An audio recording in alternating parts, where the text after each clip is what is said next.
We talked about an algorithm for Pig Latin last time, and I went a bit further than most of the programs that I had found. Most programs that I had found just talked about using the first letter and moving it to the back, and they kind of ignored that you might have multiple letters before the first vowel.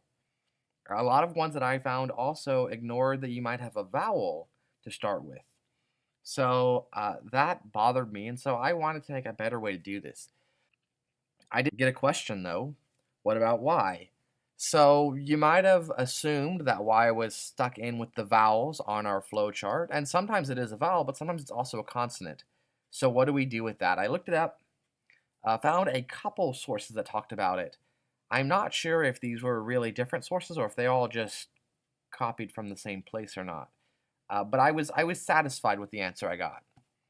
So basically, it depends on if the Y is at the start of the word or not. If it's at the start of the word, like in the word yolk, it counts as a vowel and we move it to the end, so like okye. And if it's not, then we don't. We treat it like a vowel. So like in the word my becomes I may. I tried to think of possible situations where the Y would count as a consonant, even if it's not the very first letter, and I couldn't think of anything. I thought of like psychology or physiology or even the word python, and I couldn't think of any where that Y doesn't act like a vowel being the second or the third letter. I couldn't think of any. I'm not saying there aren't any. I just couldn't think of any. So I'm satisfied with this definition, and I think we could do that without too much difficulty. Basically, we'd have to have something in here where it's checking for a vowel that includes Y if we're on the second or third or fourth letter, but not if we're on the first letter. And I think that's doable without too much trouble. Now, when I was looking that up, I also found some stuff on compound words, though. And that I thought was a little interesting because that does sort of resolve one of my issues with Pig Latin, is that long words, which a lot of compound words are a little bit longer, they're easy to decipher from Pig Latin because, so like keyboard, eboard K, or firefly, irefly fay, they're not too hard to figure out and they're a big clue. So what I found, and once again I'm not sure, this was even a little bit more sketchy. A lot of the sites I found were all they all felt like they were referencing each other, so I'm not sure if this is legitimate. And I couldn't find professors who seem to be experts on this, or any university sites or college sites that really talked about this.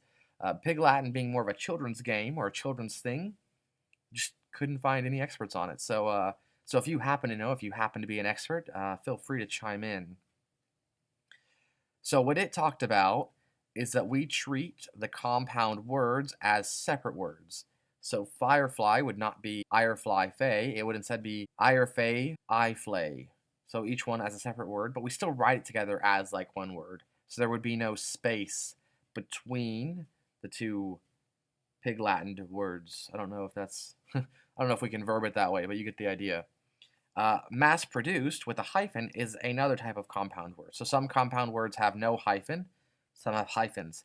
I think this is pretty easy to do in programming because we can tell it, well, maybe not the way I was originally thinking, but there are ways that we can make sure too that it's treating this hyphen like a space and sort of resetting to look for the starting consonants again. So I'm not too worried about that. It might change some things in here or some things the way I thought they would work, but I don't think it'll be too tough. This, however, is much more complicated because how is it going to know that it is a compound word, A, and B, how is it going to know where to separate? I did have one thought. I don't think this is doable with your current knowledge on Python if you've been following along with me. If you already have a lot of background or you're willing to do a lot of research, I'm not saying you can't do it, but I don't think we've covered enough. My thought is, if we did some sort of dictionary search where it's looking for the word in the dictionary, and then it's looking to see if it can make the same word using other words in the dictionary without any remainders, then it would break at that point, treat it like a compound word, and Pig Latin, both parts of it. I'm going to use that as a verb again. So basically, if it looked for firefly in the dictionary and it looked for like parts of it, so it would find fur and it would find fly, but there would be a remainder of an E, so hopefully it would ignore that. And then hopefully it would find fire, and it would find fly, and it would realize there is no remainder, and that must be a compound word. And I'm not saying that's foolproof. I'm sure there are some examples in the dictionary that would screw that up, but I think that's a possible way to do it. But I don't think we've covered enough at this point for you to be able to do it. Not saying that you can't if you're really determined. If you want to go out there and figure out how to do it and do some research, that's awesome. Gold star for you. And if you're feeling really confident, I think it's a great idea.